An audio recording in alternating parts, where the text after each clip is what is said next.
texto a gente poderia usar para falar de namoro? Então lá vai. Primeira carta de Paulo aos Tessalonicenses, capítulo 4, do verso 1 até o verso 8.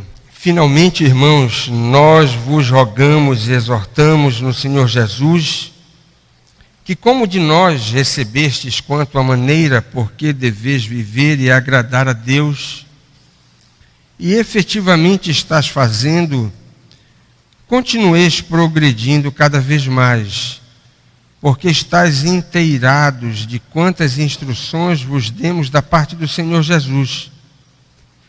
Pois esta é a vontade de Deus, a vossa santificação, que vos abstenhais da prostituição, que cada um de vós saiba possuir o próprio corpo em santificação e honra, não com o desejo de lascívia, como os gentios que não conhecem a Deus, e que nesta matéria ninguém ofenda nem defraude a seu irmão, porque o Senhor contra todas estas coisas, como antes vos avisamos e testificamos claramente, é o vingador. Porquanto Deus não nos chamou para a impureza, e sim para a santificação. Dessarte quem rejeita estas coisas, não rejeita o homem, e sim a Deus, que também vos dá do seu Espírito. Vamos orar? Senhor, mais uma vez queremos te agradecer pela bênção de poder te prestar culto nesta noite, pelo ajuntamento solene aqui na tua casa, pela liberdade que temos no nosso país de professar o teu nome, de nos ajuntarmos publicamente, de nos reunirmos até numa praça pública para pregar o Evangelho para aqueles que ainda não te conhecem, e queremos te dar graças por essa bendita liberdade que o Senhor nos tem dado. Pedimos que a cada dia o Senhor nos ajude a usá-la da melhor maneira possível para compartilhar a bênção da salvação que temos na pessoa bendita do teu Filho, com aqueles que ainda estão na escuridão, no caminho largo, caminhando para a perdição eterna e precisam ser avisados a respeito do caminho, do único caminho que conduz à vida eterna. Ajuda-nos a fazer isso com sabedoria, com ousadia e também com a sabedoria que só o teu Espírito é capaz de conceder. E abençoa-nos nesta noite no assunto que vamos tratar, que o Senhor nos dê entendimento, ilumine nossa mente e que a verdade da tua palavra possa calar fundo no nosso coração e orientar a nossa vida em todas as esferas, especificamente, Senhor, na questão dos nossos relacionamentos afetivos. Recebe o nosso louvor, a nossa gratidão, atende a nossa oração que te fazemos em nome do Senhor Jesus. Amém. Irmãos, eu quero começar com uma pergunta. Será que nós temos base bíblica para falarmos sobre namoro? Depende daquilo que você entende como namoro, e até como noivado, que são duas fases distintas que geralmente nós observamos na nossa cultura, anteriores ao casamento, e que essas fases se constituem para nós uma espécie de contrato afetivo entre duas pessoas do sexo oposto, em cujo estado, ou seja, no namoro ou no noivado, nós não temos relações sexuais sendo permitidas pela palavra de Deus. Então, se nós entendermos o conceito de namoro ou noivado como sendo esse compromisso afetivo anterior ao casamento e que é variado no que diz respeito ao tamanho do tempo que nós vamos levar nessas duas fases. Se nós entendermos assim, nós podemos dizer com absoluta certeza que nós temos apoio bíblico para tratarmos deste assunto. Por duas razões. Nós temos nas Escrituras exemplos dessa afetividade comprometida. E preste atenção, não é apenas um compromisso, uma aliança, um contrato afetivo. É um contrato afetivo que tem o compromisso com a castidade. Nós temos isso nas Escrituras. Na era patriarcal você tem o exemplo de Jacó. Gênesis capítulo 29, verso 20, diz o seguinte: assim, por amor a Raquel, serviu Jacó 7 anos, e estes lhe pareceram como poucos dias, pelo muito que ele a amava. Ora, se ele já tivesse um relacionamento pleno com Raquel, Jacó não ia pagar todo aquele preço para ter a filha de Labão como sendo a sua esposa. No Novo Testamento nós temos outro exemplo também.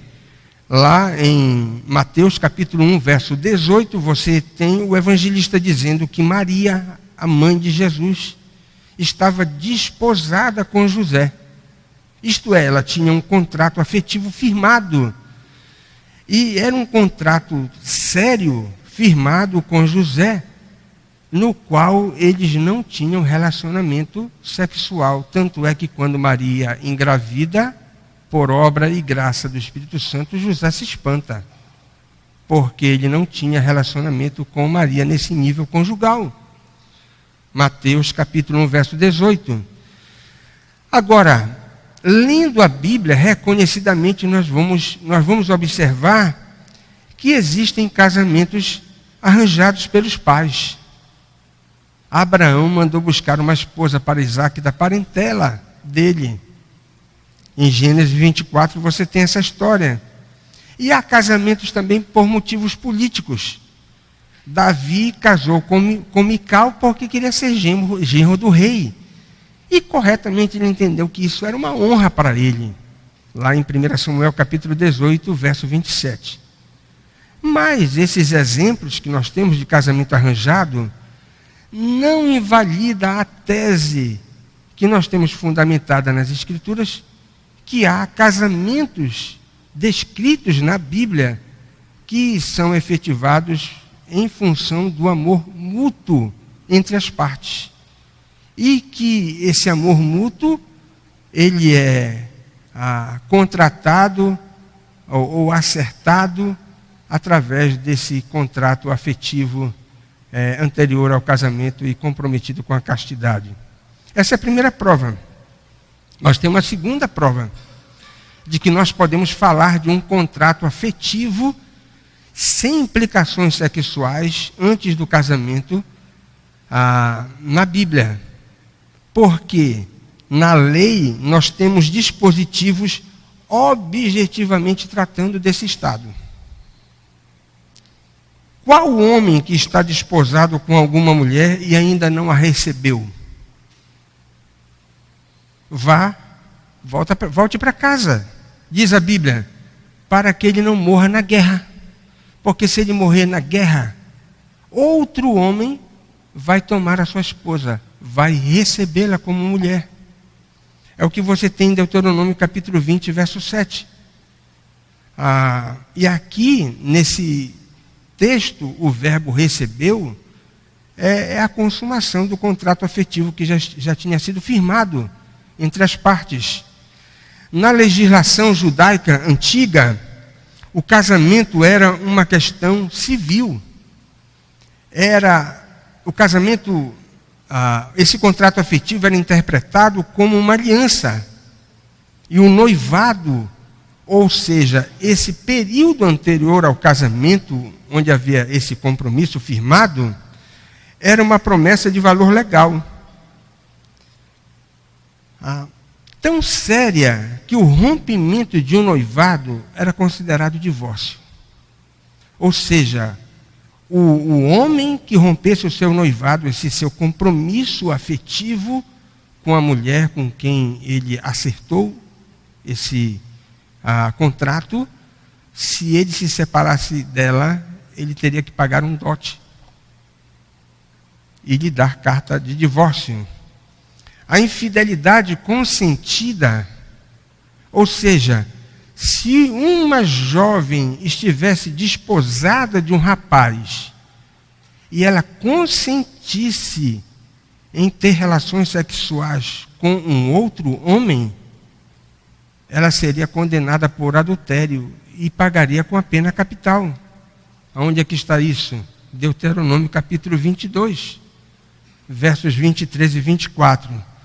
Mas se uma jovem que estivesse desposada de um homem e fosse forçada, abusada por um outro camarada no campo e ela não consentisse com aquele ato, sabe o que é que acontecia? O camarada morria. Era condenado à pena capital. Mas a moça ficava viva. Escaparia. Porque ela não havia consentido com o ato. Esses dois exemplos nos mostram que na legislação judaica nós temos objetivamente dispositivos tratando desse assunto. E essa é a segunda prova que nós temos para esse tipo de relacionamento afetivo sério, firmado antes do casamento, sem o compromisso com relações sexuais, que estão reservadas para o estado conjugal após a efetivação do casamento. Muito bem.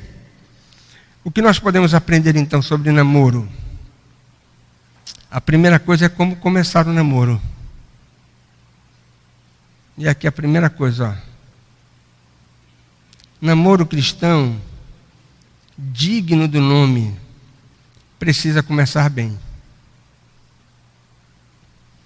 É verdade que há casos dolorosos, nos dois sentidos. Há namoros que começam atrapalhados e que são ajustados. Nós temos até a consumação do casamento, mas olha, o namoro foi tão atrapalhado e agora esses dois camaradas que brigaram tanto enquanto eram namorados e agora vivem bem, de forma maravilhosa. Há casos assim. E há namoros que iniciaram certinhos. Ninguém podia dizer coisa alguma. E os namorados casaram. E o casamento naufragou. É verdade que nós temos exemplos assim, até dentro da igreja. Para nossa tristeza. Mas esses dois casos que eu mencionei, reconhecidamente são excepcionalidades que não devem ser transformadas em regra. A regra é outra. Contrato afetivo, namoro, tempo de noivado é a época própria para as observações mais profundas para ver se o outro passa nos testes que você precisa aplicar para fazer um contrato definitivo, vitalício, de construção a dois na vida familiar. No padrão bíblico, nós temos dois alvos. Como começar um namoro bem, acertadamente saudável. Deve namorar quem já tem certa maturidade e tem intenção de casar a médio prazo. E aqui eu acho que eu vou excluir muitos dos que estão aqui, né? Eu não tenho condições de casar a médio prazo, então adia o namoro. A Bíblia não nos ensina que namoro é uma época para você dividir afetividade com outra pessoa sem compromisso com o casamento. A Bíblia não ensina isso. Deve namorar quem já tem certa maturidade e pode reunir condições a médio prazo para casar. Olha o que diz Provérbios 24, 27. Cuida dos teus negócios lá fora. Apronta a lavoura no campo. E depois casa. Edifica a tua casa. É o que o autor sagrado ensina. Isso exclui pelo menos 2 anomalias pecaminosas que, como crentes, nós não podemos aprovar. Como jovens que professam a fé cristã, nós não podemos cometer esses enganos, esses equívocos. Qual é o primeiro engano? O namoro inconsequente. O relacionamento afetivo entre 2 jovens, simplesmente porque foi amor à primeira vista. Eles simpatizaram enormemente um com o outro. E agora, com a anuência dos pais, eles vão namorar. Mas eles não têm condições e eles nem passa pela cabeça deles a intenção de firmarem um contrato definitivo através do casamento. O nome disso se chama namoro inconsequente. Ou seja, um namoro que não tem propósito estabelecido para esse contrato afetivo, conforme a instrução da palavra de Deus. Antigamente, na minha época, o nome disso se chamava flerte. Fulano está flertando com a fulana, né? Hoje, a terminologia mudou, mas é a mesma coisa. Hoje é o ficar. Vocês já imaginaram uma moça da igreja ficando? Ou um rapaz dizendo, olha, fiquei com fulana de tal. É uma tristeza para a fé, para o evangelho.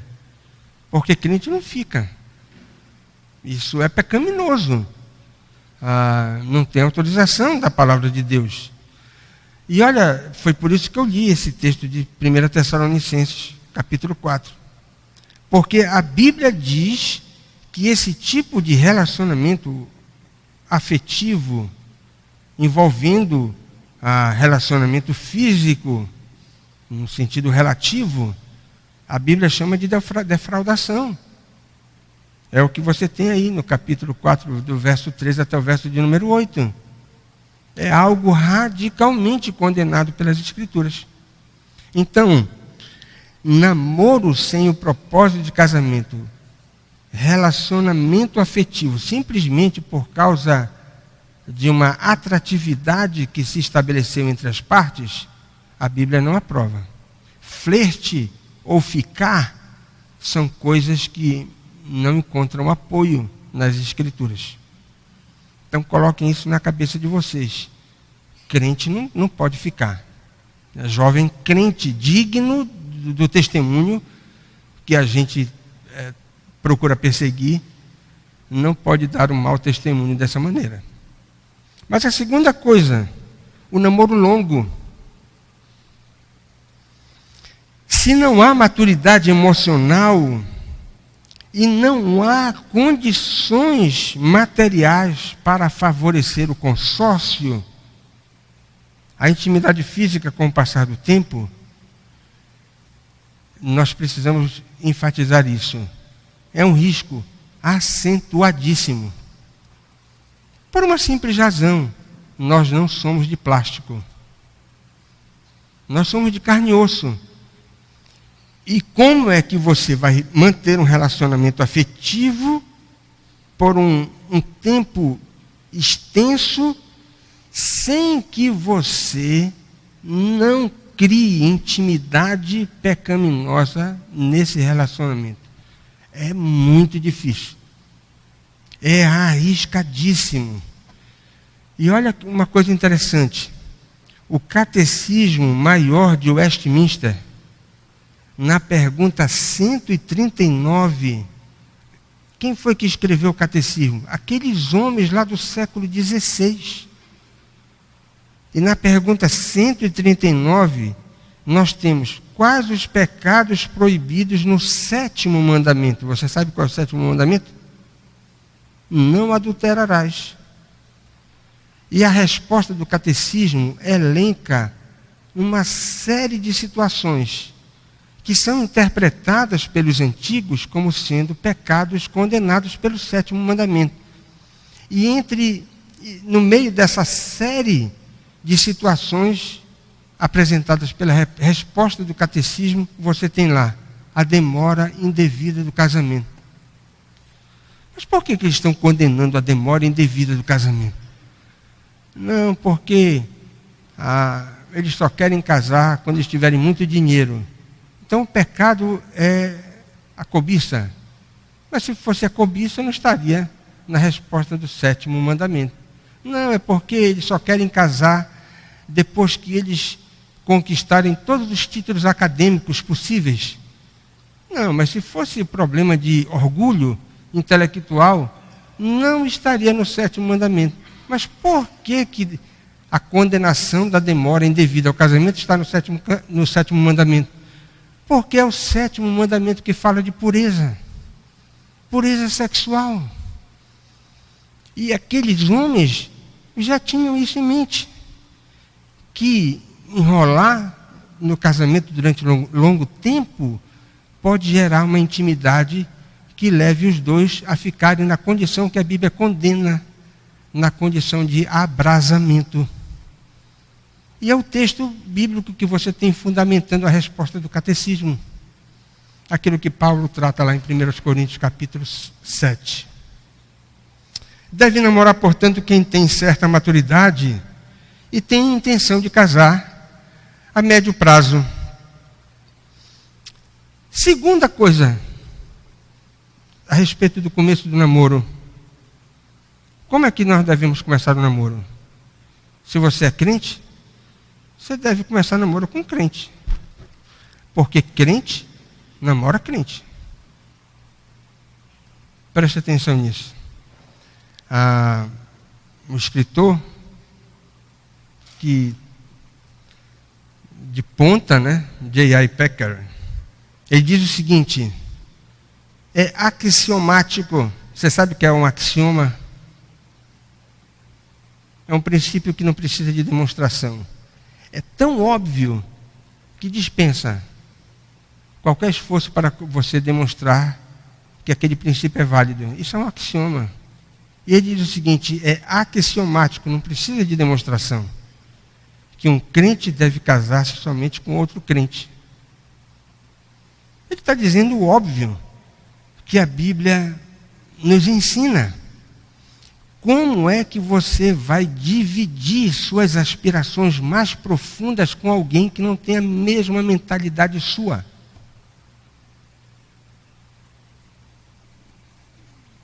A Bíblia chama isso de insensatez. Há inúmeras orientações na palavra de Deus contrárias ao atrelamento de um crente com um incrédulo. Deuteronômio 22:10 diz o seguinte,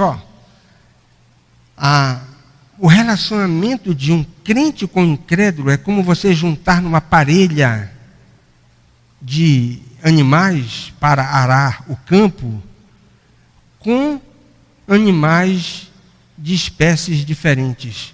Você vai colocar um boi com um cavalo.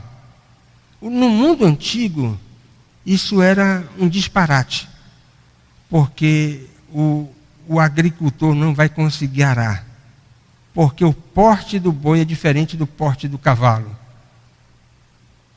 A passada do boi é diferente da passada do cavalo. Os interesses desses dois animais são diferentes. E vai ser uma tragédia. O nome disso se chama jugo desigual, na linguagem que o apóstolo Paulo usa lá em 1 Coríntios capítulo 6, o verso 14 e o verso 15. Não vos ponhais em jugo desigual com os incrédulos. Aí ele faz 3 perguntas. Porquanto, que sociedade pode haver entre a justiça e a iniquidade? São coisas antagônicas. Ou que comunhão da luz com as trevas? Não existe a possibilidade de misturar essas duas coisas. Que harmonia entre Cristo e o maligno? Impossível. E ele termina: que união do crente com o incrédulo? Que na verdade é o objetivo dele ao fazer essas perguntas de retórica. Crente deve namorar com crente. Mas preste atenção. Vamos imaginar que você teme em se atrelar a uma pessoa incrédula. Você vai ter pelo menos 2 seríssimos prejuízos na questão de efetivar o seu casamento. Primeiro, grande prejuízo: você não vai encontrar um pastor sério para casar você. Porque pastor sério não faz casamento misto. Segundo problema: você é daqui, ou de uma outra igreja, do nosso presbitério, você não vai poder casar numa das igrejas do nosso presbitério. Nem das igrejas presbiterianas que eu conheço aqui da nossa região. Porque nenhuma igreja abre as portas para casamento misto. Já imaginou? Você não vai poder casar na igreja e não vai ter um pastor sério para casar você. Se você teimar em desobedecer a palavra de Deus, você vai ficar sozinho. E muita gente não vai sentir conforto de ir para o seu casamento, ainda que você faça no melhor salão de festas que existe aqui na nossa região. Né? Crente deve namorar crente. Esse deve ser o nosso objetivo. Segunda coisa, eu já disse como é que a gente começa namoro.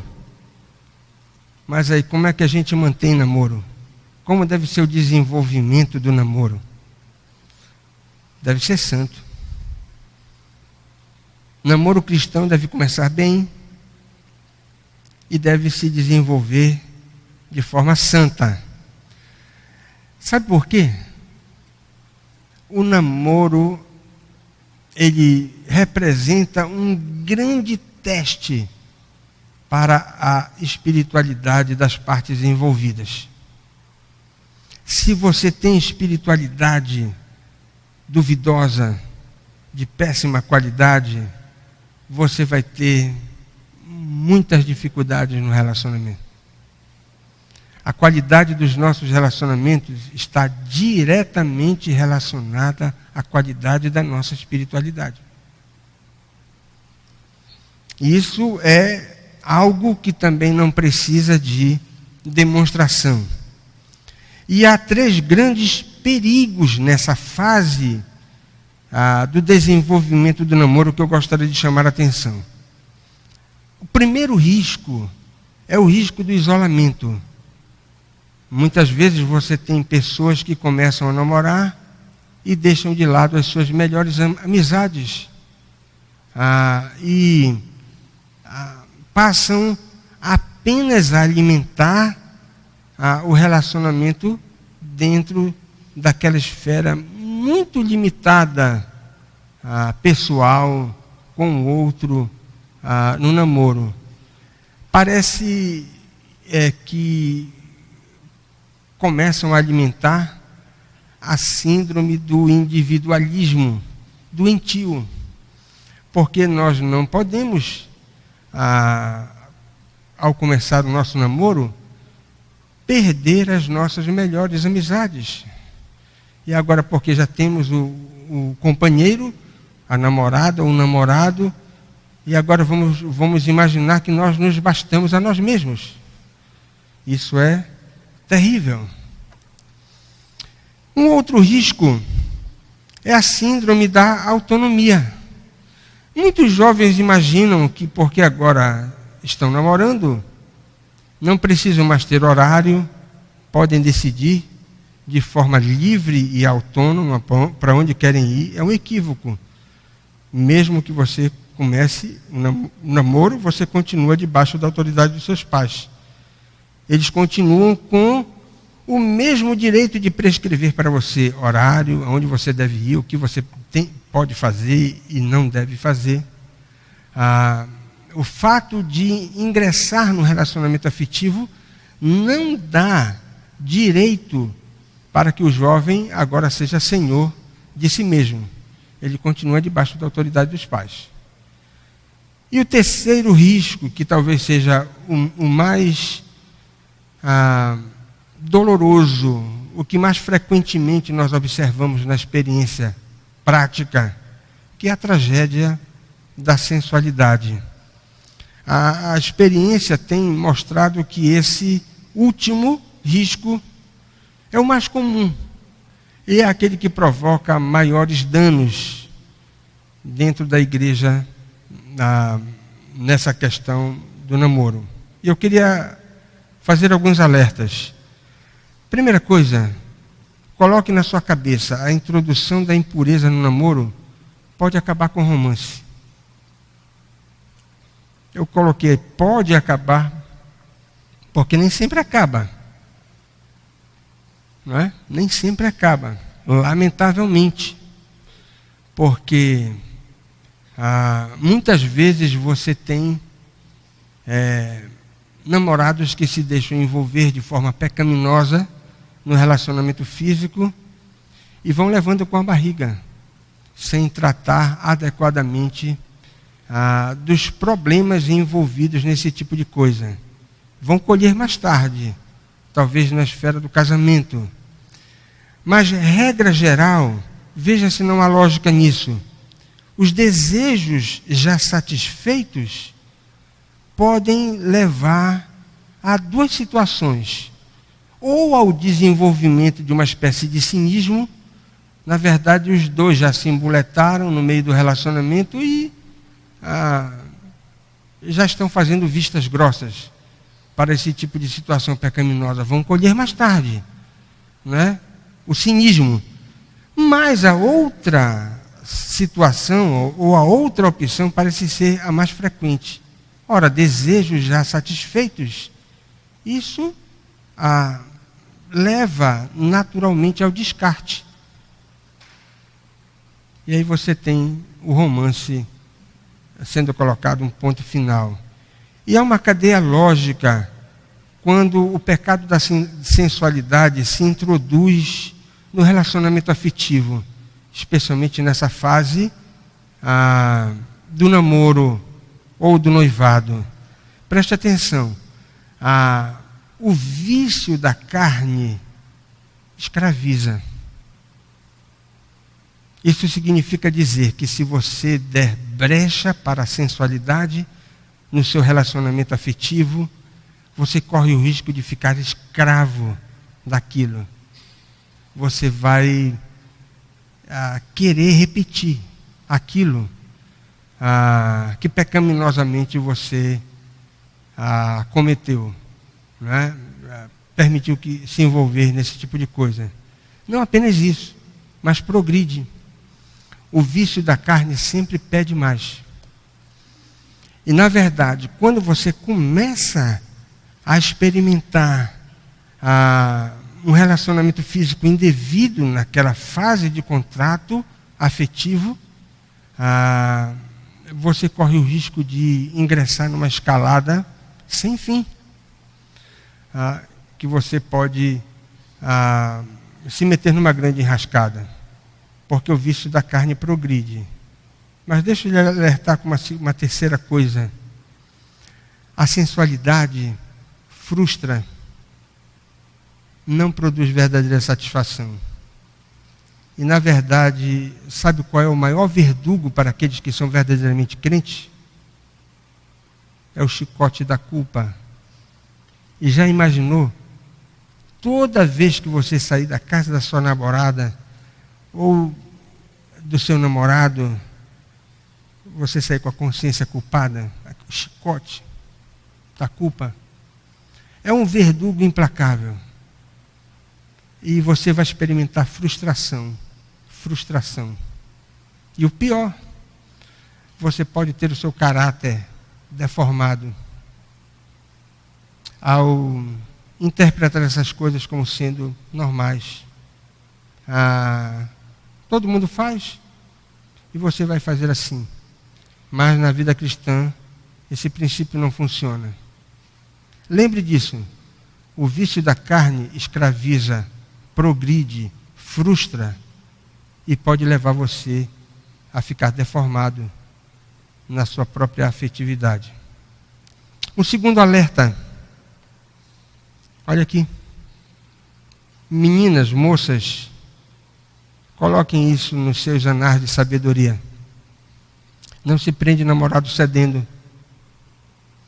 Muitas moças ficam apavoradas. Apavoradas, porque começam a namorar e os namorados são vigaristas. Porque começam a chantagear a moça. Olha, se você não ceder, eu termino com você. E a moça fica... não quer terminar o relacionamento. O nome disso é vigarice. E se o rapaz faz esse tipo de coisa com a moça, dizendo, olha, se você não ceder, eu termino com você, ele é um vigarista. Querida irmã, não ceda. Quando você barrar o camarada com sabedoria, colocando limites nas intenções dele para com o seu próprio corpo, como nós lemos em 1 Tessalonicenses capítulo 4, essas investidas carnais, ao invés de você diminuir, você vai ganhar respeito. Respeito. E você vai revelar a sua dignidade. Ou seja, você vai demonstrar para ele que você não é uma moça vulgar, que permite todas as coisas. Como fazer isso de forma prática? Investindo na vigilância mútua. De forma prática, horário delimitado para namorar. Então, eu já vi esse filme. Não dá certo. Esse negócio do namorado ter uma muda de roupa na casa da namorada. E ele vai para lá e passa o dia na casa da namorada. Isso não dá certo. Namorado tem que ter horário para namorar. Eles devem buscar lugares iluminados e não lugares escuros, que vão favorecer a promiscuidade, o pecado, a sensualidade. E as moças devem procurar usar roupas adequadas para não abrasarem desnecessariamente os rapazes nessa questão tão importante. Namoro cristão digno do nome é aquele que se desenvolve de maneira santa. Nós não podemos abrir mão disso. Nós precisamos colocar na nossa cabeça esses princípios. Mas eu queria terminar dizendo o seguinte: não é obrigatório que um namoro dentro da igreja termine em casamento. Namoro cristão também acaba. E namoro cristão deve ser encerrado em paz. Lamentavelmente, muitos jovens cristãos ficam inimizados perpetuamente. E olha que coisa até contraditória. Um dia desse eles estavam fazendo juras de amor. E agora estão inimizados para sempre. Que contraste radical. Semana passada, eles estavam fazendo contas de quanto tempo faltava para o casamento. E agora, eles não conseguem mais nem se olhar. Quanto mais a proferir uma palavra um para o outro. Estão brigados para sempre. Isso não é saudável. E depõe contra o evangelho que é professado. Nós estamos tratando de namoro cristão. Depõe, portanto, contra o testemunho. E eu queria responder 2 perguntas com relação ao término do namoro. Quando é que o namoro deve ser encerrado? Em tese, a gente pode dizer, quando o relacionamento demonstra sinais de que não é da vontade de Deus. Em tese, a gente pode dizer que essa é a resposta subjetiva. Mas, objetivamente, preste atenção nisso, sem levar em consideração a opinião daquelas pessoas piedosas que estão próximas de nós, parentes ou irmãos maduros da igreja. E geralmente você tem pessoas maduras com um senso espiritual apurado, conseguem sentir o cheiro, as evidências de que esse relacionamento não dá certo, não é da vontade de Deus, mas sem considerar essa opinião preciosa que não deve ser desvalorizada por nós, daqueles que nos conhecem profundamente e que têm comunhão com Deus, têm um relacionamento com o Senhor digno de nota. Os sinais são os seguintes. Quando é que o namoro deve terminar? Você quer saber objetivamente? Bem, não há perspectiva a médio prazo do casamento. Primeira regra objetiva. Olha, nós não temos nenhuma perspectiva a médio prazo de casamento. Então, o namoro fica sujeito à suspeição. Segundo, quando o relacionamento se degenera de forma irreversível. Aí você tem conflito, briga, contenda. E parece que os dois agora estão se especializando em litígio. Deixa eu dizer uma coisa para você. A cerimônia de casamento, ainda que pudesse ser feita pelo apóstolo Paulo, não vai resolver isso. Esse período anterior ao casamento é um período de observação. Se você tem contenda, briga, dissensão, litígio, e as partes não conseguem resolver os seus problemas básicos, a orientação é, olha, acaba com isso. Põe fim nesse namoro. Isso não vai dar certo. Mas tem um terceiro critério prático. Quando o namorado ou a namorada não passa naqueles critérios, eu não vou nem dizer assim, critérios elementares, né? Vou subir um pouco o nível, naqueles critérios médios de espiritualidade. Como é que você vai casar com uma pessoa que não consegue acompanhar os seus próprios passos na sua caminhada com Deus? Se alguém lhe atrapalhou durante todo o contrato afetivo, você pensa que a cerimônia do casamento vai mudar isso? Não vai mudar isso. Pelo contrário, vai piorar. Então, se o namorado ou a namorada, durante esse período de contrato afetivo, demonstra um terrível fastio para com as coisas espirituais, como é que você vai se atrelar com essa pessoa? Só se você estiver muito cego, e cego de paixão, porque não é cegueira de amor, porque o amor nos traz clareza, compreensão. É cegueira de paixão. Paixão é diferente de amor. Então, se você está com alguém que não passa naqueles critérios médios de espiritualidade, se você quiser casar, case, mas você vai estar fazendo um péssimo negócio.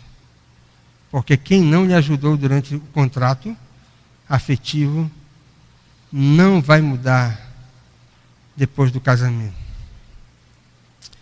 E a segunda pergunta: como o namoro deve ser encerrado? Na medida do possível, sem brigas, sem ressentimentos, sem mágoas, sem rancores, sem amarguras, né, insuperáveis. O namoro cristão deve terminar dessa maneira. E 3 atitudes devem ser perseguidas por aqueles que desejam agradar a Deus. ao terminar um relacionamento afetivo? A confissão de pecados, não é? O reconhecimento de cada parte a respeito dos erros que cometeram naquele tipo de relacionamento, e é uma atitude virtuosa. Só gente grande pede perdão, sinceramente. E vocês devem perseguir isso. Reconhecer naquilo que vocês erraram durante aquele relacionamento afetivo. A segunda coisa que deve ser perseguida ao término de um namoro cristão é a fuga da autocomiseração, né? Da pena de si mesmo. Ele me deixou e agora eu sou a pessoa mais infeliz do mundo. Terminou o namoro e eu gostava tanto dele ou dela. Fuja disso. A pena de si mesmo é um dos mais danosos sentimentos em relação à fé. Ela provoca um prejuízo descomunal para a nossa confiança em Deus. E devemos fugir de todo sentimento dessa natureza. E por último, você não pode ser alguém impiedoso, sem misericórdia, tão duro de coração, que não seja capaz de conceder de forma generosa o perdão para aquele que errou com você durante aquele relacionamento afetivo que você manteve por um determinado tempo. Assim como você deve ser grande para pedir perdão, você deve ser gigante para conceder perdão. Porque esse é um dos sinais mais vigorosos de alguém que verdadeiramente foi perdoado por Deus. É conceder perdão para aqueles que lhe causaram algum mal, cometeram algum erro contra você. Cada crente deve lembrar uma coisa, preste atenção nessa questão de relacionamento afetivo, namoro, fazer a vontade de Deus, cumprir essas prescrições, principalmente quando você está verificando ou levando a bom termo a vontade de Deus em terminar de forma correta, direita, encerrando o namoro em paz. Isso é muito importante. Sabe por quê?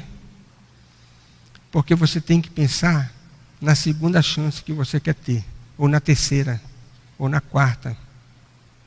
Então preste atenção nisso.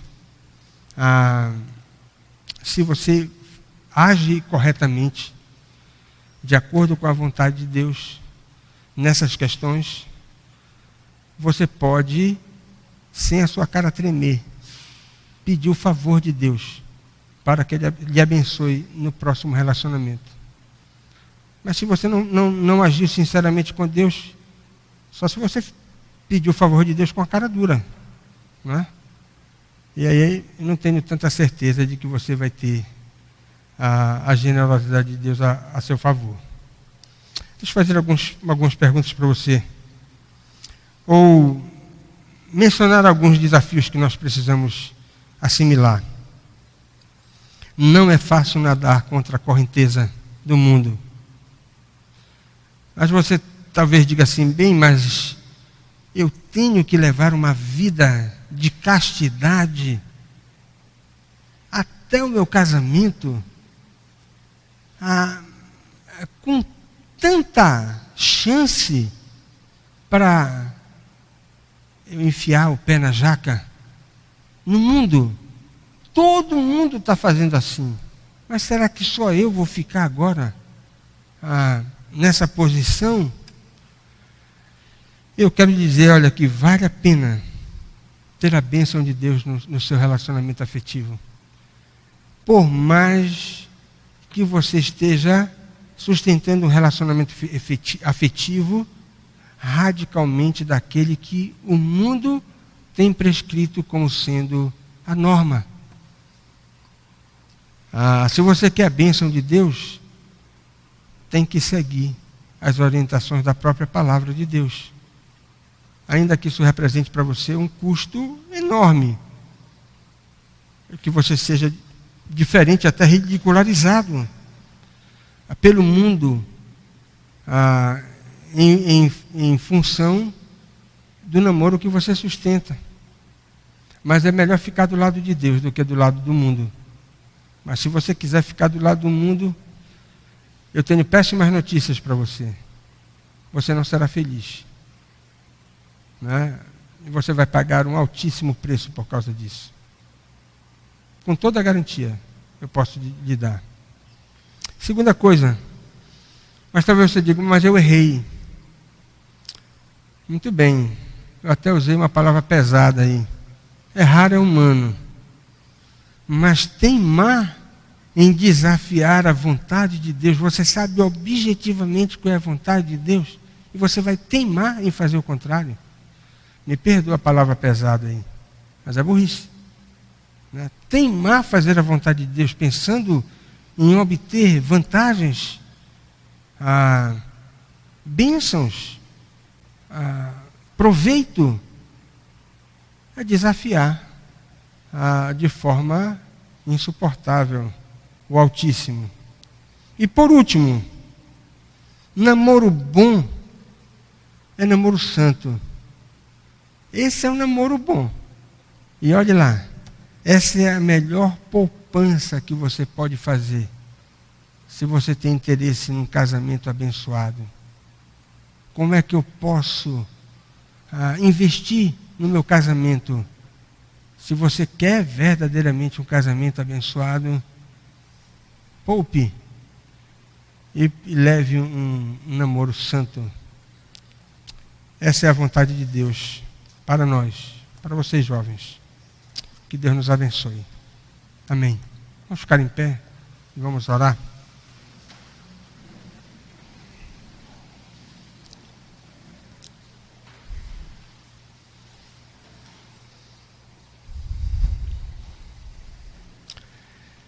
Deus eterno, nós queremos te agradecer pela tua palavra. Neste momento, quando tratamos de questões tão delicadas, tão complexas, mas tão importantes para a nossa vida pessoal de crente,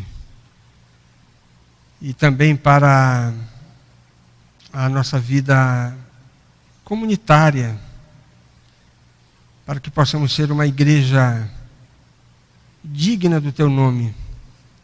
Ajuda-nos a perseguir esses padrões, esses valores, esses princípios que aprendemos na tua santa palavra,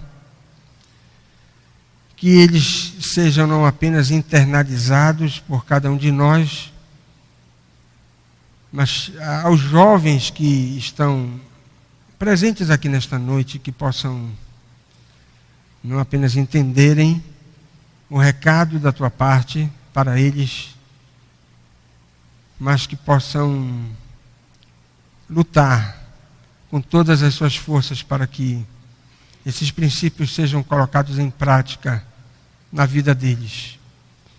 Guarda-os dos relacionamentos desaprovados pela tua palavra, ajuda-os para que possam encontrar no meio da tua família aquele que o Senhor tem ou aquela que o Senhor tem separado para que eles experimentem as delícias da vida conjugal e da vida familiar. Aqueles que já estão namorando, que o Senhor tenha misericórdia para que possam escapar daqueles riscos que foram mencionados nesta noite, especialmente o risco da impureza. Ajuda-os para que possam manter um relacionamento santo, do qual não venham a se envergonhar. Livra-os do cinismo, daquela atitude inconsequente a respeito daqueles relacionamentos condenados por Ti. E abençoa, ó Deus, cada jovem que porventura terá que encerrar o seu relacionamento, para que esse término seja feito também com a Tua bênção, em paz, e possam Te obedecer em fazer aquilo que é agradável aos Teus olhos. Nesse momento, quando vamos participar da ceia do Senhor, dá-nos também a Tua graça, limpando dos nossos corações aquilo que não é do Teu agrado, nos perdoando dos nossos pecados que cometemos através de pensamentos, com palavras que não foram próprias, adequadas à Tua santidade.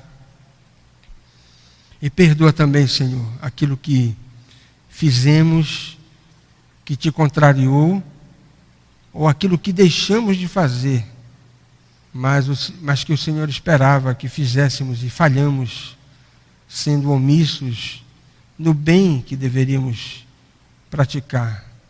Abençoa-nos, nos perdoando até daqueles pecados que a nossa consciência não conseguiu detectar, que a Tua palavra chama de pecados ocultos, e que somente a Tua santidade conseguiu perceber. E abençoa-nos neste momento, quando vamos participar da ceia, que seja verdadeiramente um memorial de graça para nós. Em nome do Senhor Jesus. Amém.